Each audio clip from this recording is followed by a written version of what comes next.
Hello, and welcome back to the Dan Cave, and welcome back to another video build. So it's not a series, it's just going to be a one-off build today. And we're doing a little bit of a time warp here, a little bit of vintage plastic, a little bit of classic modelling. So today in this video, I'm going to build the Airfix Fiat G91, which I think the boxing I've got dates from 1972. So it's one of the very old Airfix blister packs. So really old kit. So considering this is 2021, that's that's just shy of 50 years old. This particular kit, so it's been sealed, completely sealed for 50 years until I opened it for this video build. And now the moulding itself dates back to, I think, the late 50s, possibly 59, something like that. So it is a really old moulding and a really old kit. Airfix were still peddling it in the Freca tricolore colour scheme up until sometime in the 90s, I think. So they've gotten their use out of this moulding. So today I'm going to video build it. So this video, single part, because there's not a huge amount in the kit. It didn't justify more than one part. And yeah, so we're probably going to run this video about half an hour, give or take. Depends on how long I talk at either end of it, but I think in terms of actual footage, this 26 minutes, give or take. So hopefully you should be seeing me in some kind of cool retro color scheme to go with this cool retro vintage plastic video build I'm going to do. So I'm not going to hang around too long. We'll dive straight on into the build and track its progress through to completion, and I'll come back at the end for a little bit of a summary of what I thought of it. So if you've not done so already, please give a like, please pop a subscribe, take the bell notification. That'll let you know when all my videos are released. And thank you for watching so far, and I hope you enjoy the video. So put your feet up, sit back, relax, and hopefully enjoy, and I'll talk to you a bit later. So, welcome to the 70s. Welcome to the Fiat G91, the Airfix Fiat G91. So I can't, in all seriousness, stick with that colour scheme. So let's go to something a little bit more modern and natural. So as you can see, this is a very yellowed old boxing from the 70s. The original decals are pretty much shot. They weren't very good to start with anyway. So I do have an extra decal scheme for this. So I'm going to go with a Portuguese Air Force example. So this kit has got all raised panel lines. So the easiest kind of job to do with these is use that raised panel as a guide to basically scribe out some panel lines to try and add a little bit of a more kind of modern looking finish to the outside. They're not particularly accurate. They're not really close to maybe where they should be on the aircraft, and nowhere near as good as a lot of modern kind of tooled kits, but at least they're engraved panels rather than raised. So I'm just using a sharp pointed object, using a little bit of a scribe tool, and then going back over it with the Tamiya scriber to basically properly kind of gouge out the panel line details. Once I'm happy with that, I'm then sanding off that raised panel detail using some UMP sanders. So at the moment, it's a bit of a rough kind of finish, so we'll come back and smooth it out a little bit later. So basically, this kit consists of the interior is a seat, and that is the only part. There is a badly molded pilot, but we're leaving him to one side. So even though there's not going to be much visible through the canopy, I've decided to make a little bit of an attempt of a cockpit, completely scratch built. So just using a pencil to mark out some key points, take some measurements using calipers, and then using the trusty old 1mm plastic card sheet. So I'm just kind of measuring up exactly where various bits will go. So there is that little kind of mounting spigot for that the seats will sit on. I'm going to use that almost as kind of an anchor point for the cockpit that I'm going to create. So I'm cutting out some bulkhead shapes. They're roughly cut around, and I'll basically use a little bit of sanding just to shape them into something a little bit better, and that'll sit and act as a bulkhead for the back of the cockpit.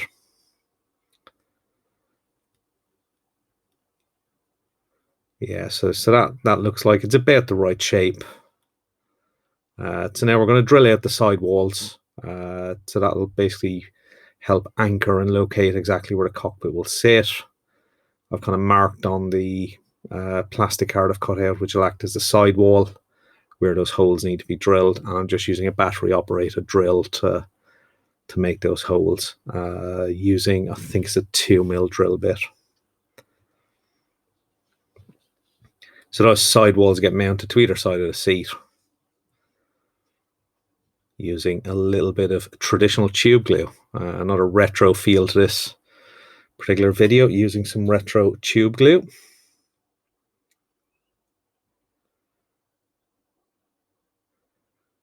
So that's the kind of basic, I suppose, structure of the cockpit.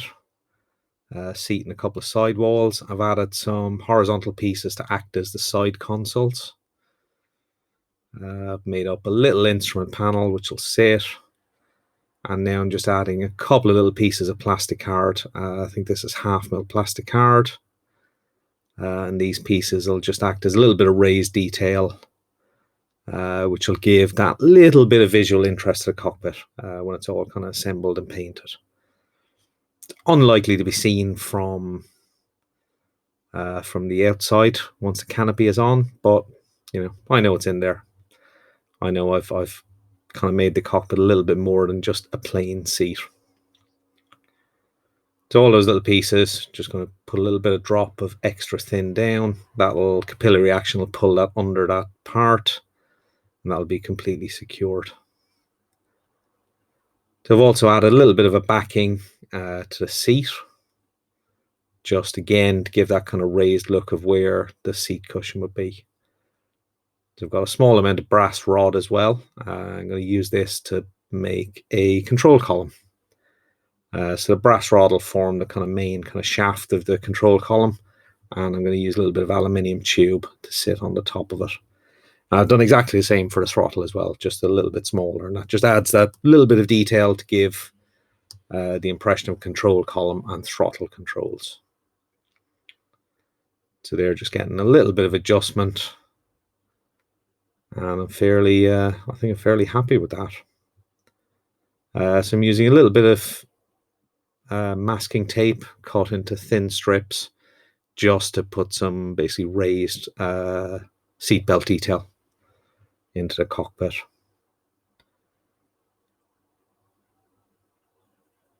So that'll be stuck down, that'll be all painted the base color, and that raised detail will be picked out in appropriate colors later. So I think at this stage of the build, this has been the kind of interesting bit, doing a little bit of scratch building. An hour or two's effort just to mock up a little quick cockpit just adds that extra little bit of kind of detail for what is a really poor kit. So once I'm happy with that, basically all the inside of the fuselage, anywhere can be seen through the air intake or through the exhaust, I'm just going to spray with Vallejo Model Air Black. Base color for the cockpit is also the same black as well. Just trying to make sure I get in around all the kind of little nooks and crannies of the cockpit. Make sure that's completely black, and that'll give me a nice little base to pick out any salient details that I want to pick out. So the seat is going to get a coat of basically olive drab for the cushion material.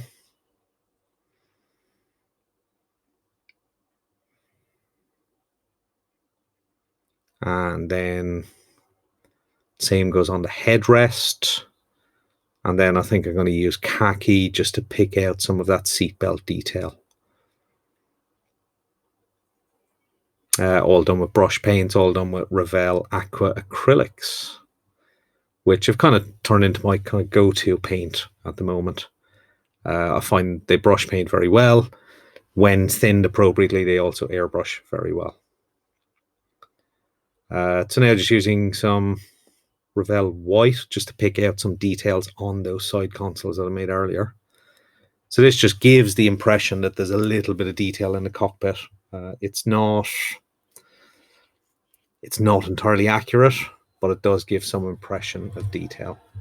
And then I'm going to use medium grey, just a dry brush, which will highlight some of the edges in and around the cockpit and just help make those little bit of panel details that are created just pop a little bit and add that visual interest. So once I'm happy with all that, that cockpit top can get glued in using a little bit of CA glue, and then the two fuselage halves can be joined.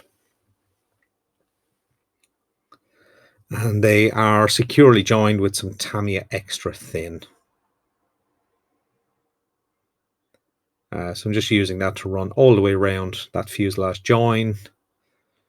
In fairness, there was no real warpage on this kit, so actually the two halves actually fit together quite well, albeit still needing some filler, as we'll get onto a bit later, but they did go together quite well. Needed minimal clamping, and yeah, they stuck together pretty darn well.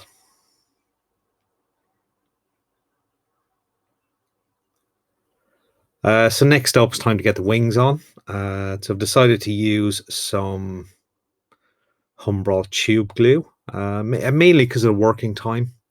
It also helps kind of bridge some of the gaps a little bit.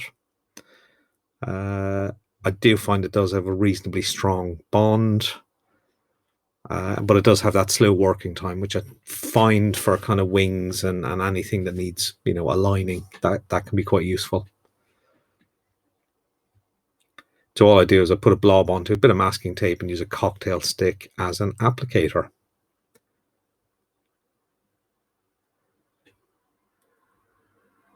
And that's the same on both sides.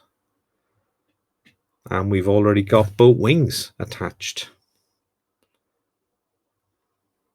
And alignment is done by eye. The nose cone is added in exactly the same fashion, using the same Humbrol glue, as are the horizontal tailplanes.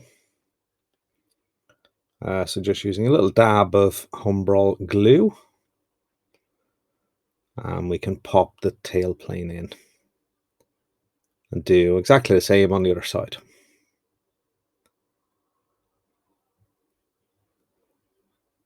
Yep, just slot straight in.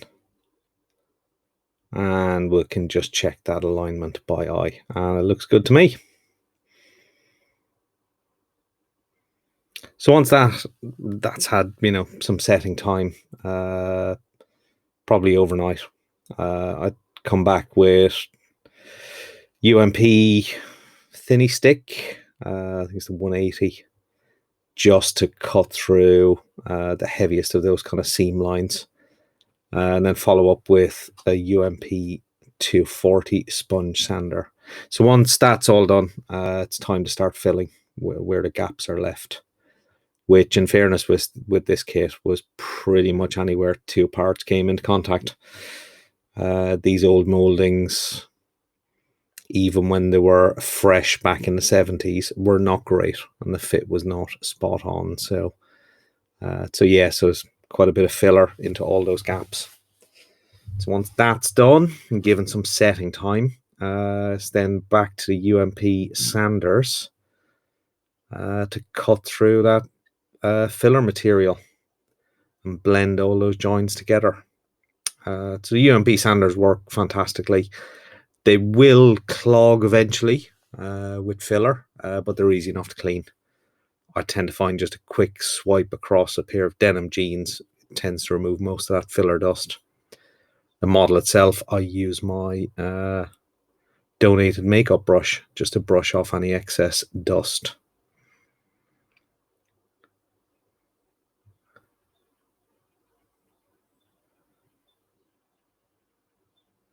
So a variety of sanders were used. The very final stages, I'm just using a UMP customizable sander just to finish off those wing root areas, just to get them blended in nicely. Some of the really hard to reach areas, it's sometimes easier just to go in with a file just to get the excess. So I'm just using a needle file to do that. So once I'm happy with all that, and I've gone back over with the UMP Thinny Stick 220, it's time to move on to the primer stage. So I'm going to prime in UMP grey, because we're going to go down with a green colour,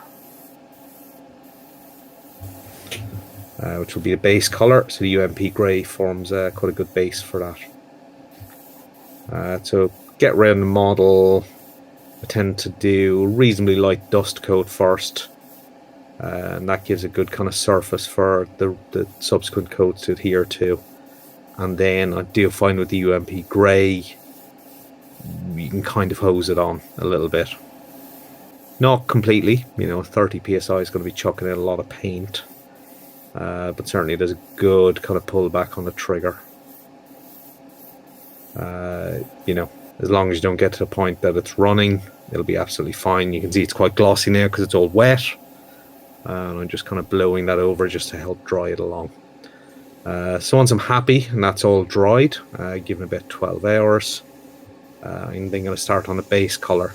Now the color call out from the extra decal sheet is for US Forest Green. So I think it's FS34079, which I'm using in Vallejo Model Air. So I've decanted some of that and then I've thinned it with a little bit of white because I wanted to start it off with a slightly lighter color of the green, because then I can go back and darken and post shade some areas. So I'm applying this reasonably thinly. I don't want it to completely cover the grey. I'm trying to use that grey to give a little bit of kind of colour variation by, kind of speckling it on, kind of randomly applying it in areas, build it up in some, not completely in others. So it's not like a kind of black basing marbling effect. Not completely, but it does give a little bit of a kind of hint of variation in colour and tone on that base colour green. So once I'm happy with that kind of slightly lightened shade, once I get kind of all that top surface completely done, I can then let that dry for about half an hour, and then you can kind of pick it up at the edges, at the extremities, the way I've done with a glove. And then I can start working on the underside and following basically the same process, just kind of build it up slowly. I'm not looking for a real uniform coat in this case. I'm just looking for something which, gives the impression of a slightly aged used aircraft.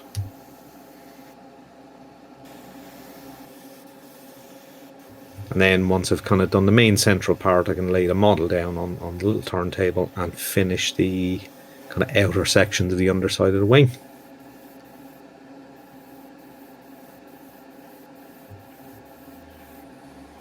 And then it's just a final mist over just to make sure that it's exactly how I want. So now I've gone back in with that same colour, but added some black to it to darken it a little bit, and I've also thinned it. So I'm kind of using this as kind of a post shading, basically to kind of highlight the kind of panel areas, control surfaces, any areas that I want to darken a little bit. And from the kind of one reference photo, which you probably saw at the splash screen at the start, there is some kind of dark and light variation on the aircraft. But given that was the only photo I had, I didn't want to use it as an exact reference, just more as a suggestion. So once that paint's had plenty of drying time, I've probably left it overnight, it's time to start doing the decaling. Now the decals can go straight down on this paint.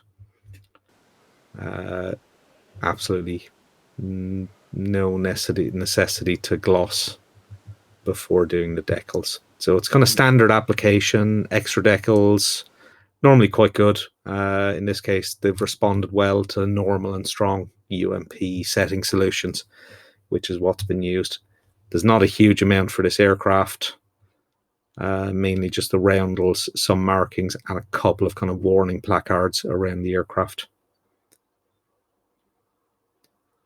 And they don't span very many panel lines because there's not many there, so there's not a huge amount of decal work or decal setting in this case.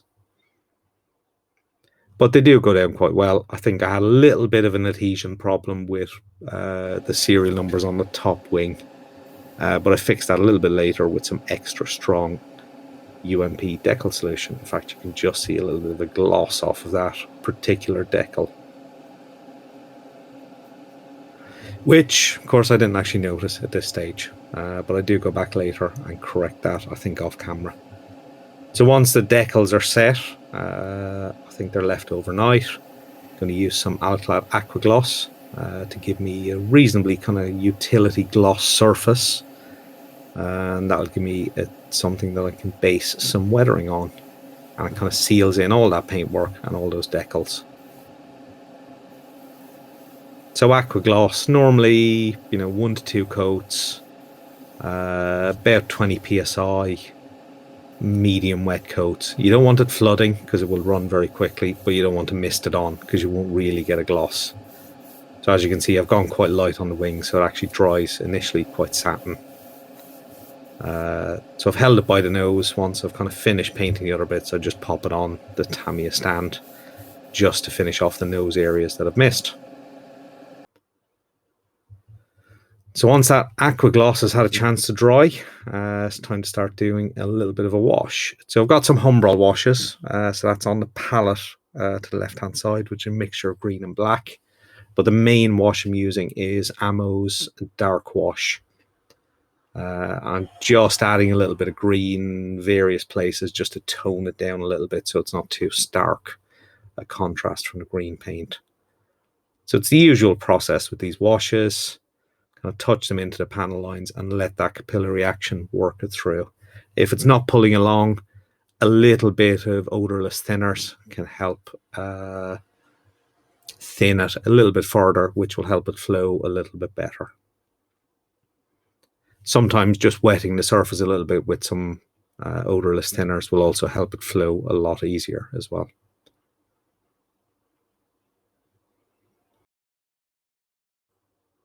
Of course, all these engraved panel lines were created by me, basically in the locations where there was raised panel lines on the original kit.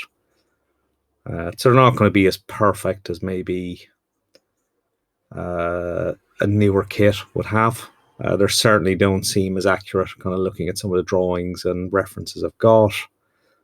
But, the overall kit shape is nowhere near accurate anyway, so I'm not going to sweat it. This is just a little bit of a quick build of some vintage plastic that was in the stash. So we're just kind of working our way around the fuselage initially, getting the wash into all the panel lines on the fuselage first. We've left that to dry probably in about half an hour. The ammo washes do dry quite quickly, but they do also stay workable for quite a long time. So all I'm doing here is I'm using a liner brush with a small amount of odorless thinners, Sansador odorless thinners, and all I'm doing is just kind of working any of those tide marks where I've touched with the brush, and just kind of either pushing that wash back into the panel lines, or now in the case I've gone back in with basically a wider flat brush just to blend it a little bit onto the surface, so it's almost kind of more like a stain and kind of filtering around where those panel lines are. Just trying to make sure that there's no kind of obvious tide marks from that wash.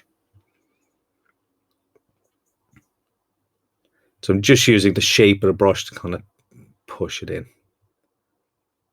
So we continue the same process, just using that liner brush with some odorless thinners just to kind of work the tide marks initially, and then go back in with the blender brush just to kind of smooth out any of those edges. That will also pick up any excess thinners as well. Also using a little bit of a stippling motion just to kind of have a little bit more of an effect. Towards the back end of the airplane, kind of went for a little bit more of kind of a kind of blended kind of streaking effect. Just on the basis of the pictures, the rear end looked a little bit darker, probably a little bit more weathered, kind of closer to the dirtier end of the aircraft. So that was just getting a little bit more of a heavier treatment. A little bit more of the wash is left on the kind of main kind of green paint, but I'm trying to blend that in a little bit, brush it a little bit in the direction of airflow. So you can see kind of close up, it's not gone too heavy. There's a little bit of a panel line there. It's not a huge amount of contrast. So once I'm happy with that, I can start going back to some of the other areas, such as the elevators, using the same process with the wash, and then into the wings as well. And you can see in this one, you can see the way it just gets drawn into the panel line. There is a little bit of a tide mark where I've just touched the surface, but that's what we'll go back and address with the odorless thinners when we do our cleanup.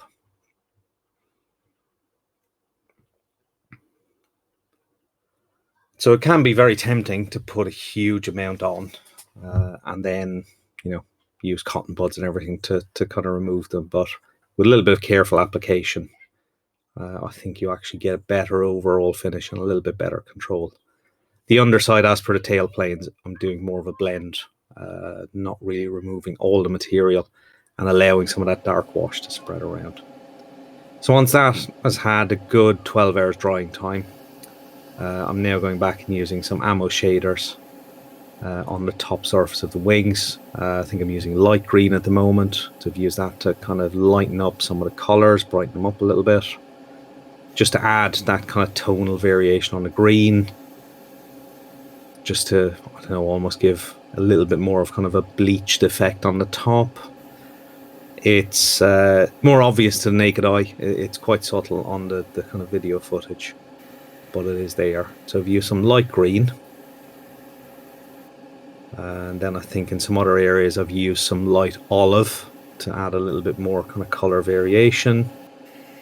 And then for the underside I've used some grime. I think that's what it's called anyway. So it's one of the darker ammo shaders. So from what I believe, these are water based. I believe they're basically a very diluted ink. So they do have to be applied quite lightly, quite sparingly, but they can give quite an interesting effect. So we're just kind of adding a little bit of grime around the kind of aft fuselage area, which in the reference photo seemed to be a particularly kind of tonally different area from the rest of the airframe. So maybe not captured as much as I've seen in the photos, but I think it's produced a nice little effect in this scale. So while that's set to dry and set aside for a while, it's time to get on with some of the finer, some of the final little details, such as painting the wheels, painting the landing gear. So tires are painted using some Revell Aqua Black with brush paint. Just have the wheel and tire on a cocktail stick and just run it around the outside of where you want it. With kind of practice and a steady hand, you can get a reasonably good line.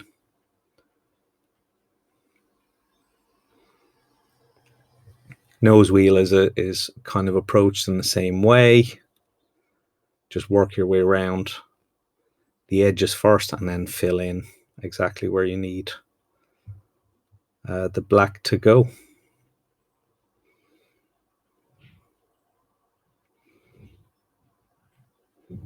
So all those parts can then be set aside to dry. Drying time on the acrylics is very quick. So we can then get on to adding some of the exterior details like fuel tanks. So these are completely the wrong shape. The pylons were originally completely wrong, so I've actually cut them down a little bit, but they're still basically the wrong shape. Landing gears attached using some CA glue, and wheels are attached, and then the doors are attached. The doors are ridiculously thick and overscale, but it just didn't seem worth it to go back and correct. So the kit's now been given a final matte coat using Vallejo polyurethane.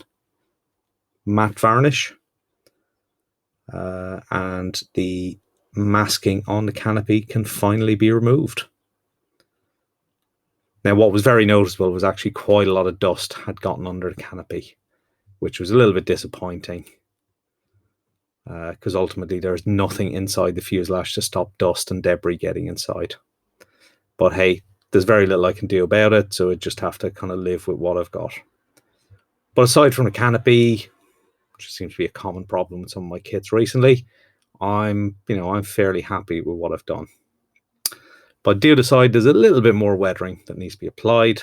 So I'm using some Ammo oil brushers, which are basically a thin oil paint.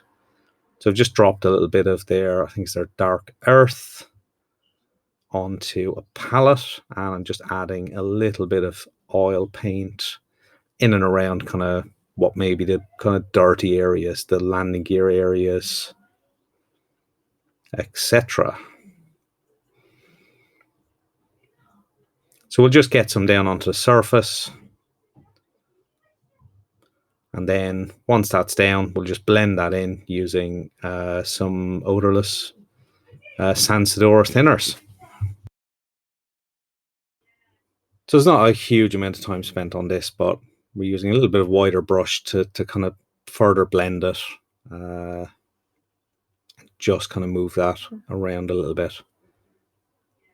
So on the upper side around the kind of cockpit area, again, just adding a little bit of earth, just put a dark brown tone, that'll be blended in. I'll just give a little bit of kind of tonal variation into those, I suppose, wear areas on the aircraft.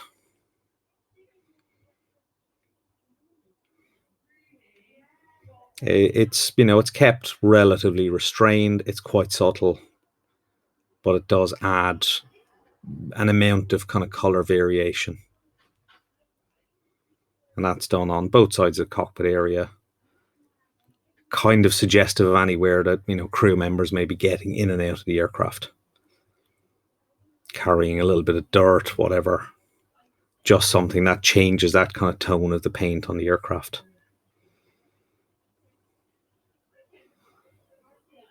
And then the final step is using some Dusty Earth oil brusher from Ammo, just to add a little bit of, I suppose, lighter, different colored dirt to the upper surface, in a few, kind of relatively random areas. Kind of looking at pictures, there's a few areas along the spine, etc., that seem to have accumulated kind of tonal variation and dirt.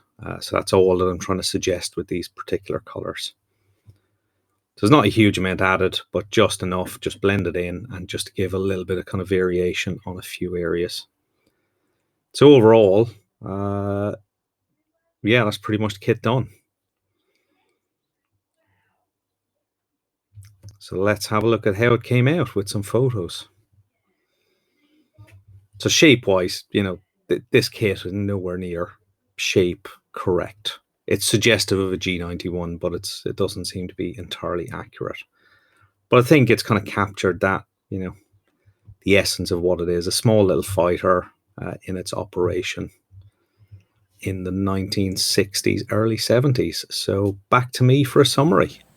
Well, there we go. There was some vintage plastic assembled, painted, and put together, and yeah, I don't think it came out too badly. It's probably a little bit of a shelf filler. It's not going to be it's not going to be in my kind of top 10 list of kits built, probably not in top 10 of kit finishes. We'll say it's a little bit rough and ready. Kind of the effort put into it kind of reflected, we'll say, the state of the kit, because it was pretty poor. It's kind of what I think we all got as modelers. If you're kind of in a similar age group as me or a little bit older, that's what model kits were like back in the kind of 70s, 80s, and even up to the 90s if you bought the later version from Airfix. But yeah, it was. I struggle to say it was an enjoyable build. I did fight with it. I think I had, think I had good inspiration to do it from the start. Kind of liked the colour scheme, liked a little bit of the, I suppose, the kind of history of the aircraft and its uses, and the particular aircraft, off the decal sheet was was used by Portuguese Air Force in Mozambique. So I think the history side of it kind of interested me a little bit. But once I got into the kit, the kit and its limitations make it kind of hard work. But then sometimes I think you need to kind of with older kits, you need to kind of take away any kind of expectation you have of that kind of high-end quality or high-end finish, and just kind of go with what you've got. I think if you do that, they're still enjoyable builds. So overall it had its ups and downs. There was points I enjoyed it, points that kind of maybe took it kind of bit of energy sapping from that kit. But it's done. It's another one in the finish pile, and for you guys, another video build to sit and watch, which hopefully you will enjoy. So as is usual, if you've not done so, please give a like, please give a subscribe, please drop a comment if you want as well. Let me know what you think of this video build or any other particular topic, or whatever you wish. I'll answer everything. Questions, you name it. So thanks for watching, thanks for bearing with me. Hope you've enjoyed this trip down memory lane for some of us, and I hope to see you back here in the future with the next build that will be coming up soon. So watch out for what's coming up. So thank you, and we'll see you all soon. Bye bye.